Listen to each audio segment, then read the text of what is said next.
उत्तर प्रदेश विधानसभा चुनाव से ठीक पहले कन्नौज शहर के इत्र कारोबारियों की मुश्किलें कम होने का नाम नहीं ले रही हैं। इत्र कारोबारी पीयूष जैन के यहां से मिले भारी कैश के बाद अब सपा के एमएलसी इत्र कारोबारी पुष्पराज जैन उर्फ पंपी जैन के ठिकानों पर इनकम टैक्स की टीम ने छापा मारा।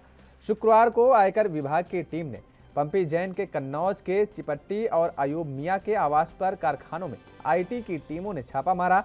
ऐसे में सवाल उठता है कि कौन है पुष्पराज जैन और सपा के साथ कैसे रिश्ते हैं। पुष्पराज जैन सपा प्रमुख अखिलेश यादव के करीबी हैं और उन्हें समाजवादी इत्र लॉन्च किया था।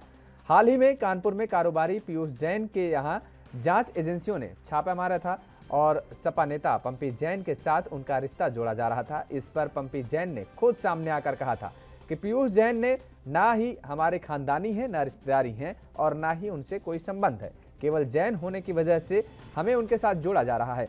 हमें और समाजवादी पार्टी को बदनाम करने की साजिश है।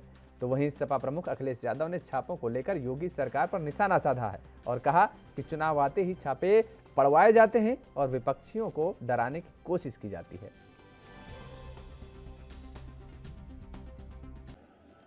उनको यहां लाया जाता है और लगातार छापे पड़ रहे हैं। ये कन्नौज शहर, कन्नौज क्षेत्र समाजवादियों से बहुत जुड़ा हुआ क्षेत्र रहा है। यहाँ का अगर इतिहास उठा करके देखेंगे तो यहाँ का इतिहास भाईचारे का रहा है, सौहार्द का इतिहास रहा है। और इत्र कोई आज से नहीं बन रहा है, बहुत वर्षों से यहाँ इत्र बन रहा है। इत्र के कारोबार से न केवल व्यापारी जुड़े हैं जो व्यापार करते हैं, यहाँ के बड़े पैमाने पर किसान भी जुड़े हैं। किसान के जुड़े होने से और कारोबार से व्यापारियों का और व्यापार से न केवल कन्नौज उत्तर प्रदेश बल्कि देश के अन्य कारोबार भी इस कारोबार से जुड़े हुए हैं। कन्नौज की एक अपनी पहचान इत्र की रही है। कन्नौज इत्र के लिए ये राजधानी है, सुगंध की राजधानी है। जिस तरीके से फ्रांस में ग्रास या ग्रासे कहे, वो वहाँ की फ्रेंच कैपिटल, परफ्यूम कैपिटल मानी जाती है।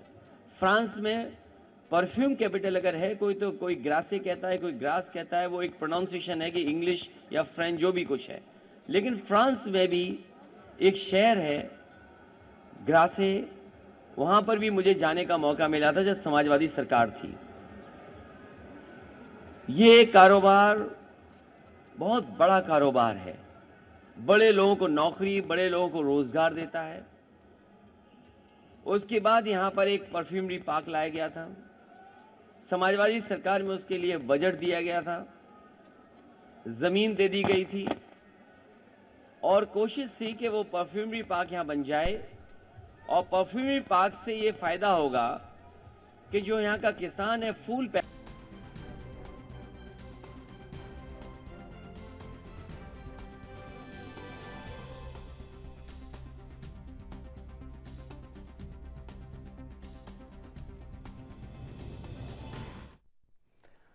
और इसी खबर पर ज्यादा बातचीत के लिए हमारे साथ नरेंद्र जैन जी जुड़ चुके हैं, नरेंद्र राजपूत जी जुड़ चुके हैं, जिलाध्यक्ष हैं भारतीय जनता पार्टी कन्नौज से।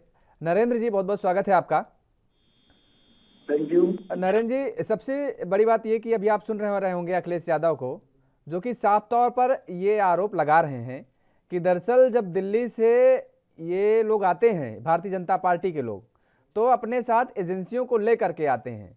सर पर चुनाव है तो ये इत्र की बदबू नहीं बल्कि सियासत की विद्वेष भावना की बदबू है ये। नरेंद्र जी भाई साहब, आवाज मिल पा रही है आपको? जी मिल पा रही है। नरेंद्र जी, जिस तरीके से अभी अखिलेश यादव कह रहे थे कि दरअसल ये पूरा जो सिलसिला जारी है ये छापेमारी का, आने वाले चुनाव से भारतीय जनता पार्टी डरी हुई है, उसी को लेकर के ये छापेमारी की जा रही है। भाई साहब, आप देख रहे होंगे कि जैसे जैसे चुनाव नजदीक आता जा रहा है, ठीक उसी प्रकार से अखिलेश जी की बौखलाहट बढ़ती चली जा रही है। इसलिए इस प्रकार के बयान दे रहे हैं। आप देख रहे हैं इससे कोई भारतीय जनता पार्टी या सरकार से कोई मतलब नहीं है। केवल और केवल जो गलत तरीके से जिन लोगों ने धन अर्जित किया है और जिन्होंने इनकम टैक्स नहीं दिया है, जिनके जीएसटी जमा नहीं की है, इस टाइप से ये एजेंसियां स्वतंत्र एजेंसियां हैं, अलग से पहले से बहुत लंबे समय तक रेकी करती हैं। जहां पर जो भी गलत काम होता है वहां पर ये छापा डालकर और इस प्रकार से कार्रवाइयां होती हैं। तो इसमें भारतीय जनता पार्टी का कोई मतलब नहीं है, ये बौखलाहट में है, इसलिए इस प्रकार के एग्जाम दे रहे हैं। भारतीय जनता पार्टी में आप लोग देख रहे हैं, भारतीय जनता पार्टी का कार्यकर्ता नेता बहुत ही सहमति से काम करता है। कोई भी कारोबारी भी हमारे अगर पार्टी के लोग हैं तो वो भी बिल्कुल ठीक पारदर्शी तरीके से के साथ काम करते हैं। लेकिन हम लोग देख रहे हैं कि लंबे समय से इन लोगों की सरकार रही है, सरकार में किस प्रकार से दुरुपयोग करते हुए धन कमाने का काम किया है। और जब दुरुपयोग से काम करेंगे, गलत तरीके से धन अर्जित करेंगे तो निश्चित रूप से वो तो छापे पड़ेंगे, एजेंसियां छापे भी डालेंगी, सब करेंगी। तो इसमें भारतीय जनता पार्टी को सरकार का कोई रोल नहीं है, स्वतंत्र एजेंसियां हैं, वो अपने छापेमारी कर रही है, वो अपना काम कर रही है। नरेंद्र जी, दरअसल समाजवादी पार्टी का यही कहना है कि अगर छापेमारी करनी थी तो 5 सालों में क्यों नहीं की गई, क्योंकि अब चुनाव आ गया है, इस वजह से की जा रही है। दूसरी तरफ ये कहा जा रहा है अखिलेश यादव की तरफ से कि इस इत्र कारोबार से तमाम सारे व्यापारियों के साथ साथ कन्नौज का किसान वर्ग का, छोटे से लेकर के बड़ा वर्ग, हर तबके का व्यक्ति इससे जुड़ा हुआ है और एक बड़ा रोजगार लोगों को वहां पर मिलता है। ऐसे में लोगों को जो रोजगार मिला हुआ है वो भी कहीं ना कहीं प्रभावित हो रहा है। नहीं, बिल्कुल ये ठीक बात है। यहाँ एक रोजगार से बहुत सारे लोग जुड़े हुए, किसान भी जुड़े हुए हैं। लेकिन 5 साल पहले की बात करते हैं, 5 साल पहले क्या छापे मारे गए? हो सकता है इतना बड़ा धन जो पकड़ा गया है अभी, तो कोई जरूरी नहीं 4 साल पहले उनके पास था। जब भाई एजेंसियों को पता चला तो उन्होंने रेकी की, उसी आधार पर पकड़ा गया है। तो इसमें ये कहना गलत है कि पहले तो नहीं छापे मारे थे, अब मारे जा रहे हैं। आप पूरे प्रदेश में देखिए, देश में देखिए, लगातार छापे पड़ते रहे।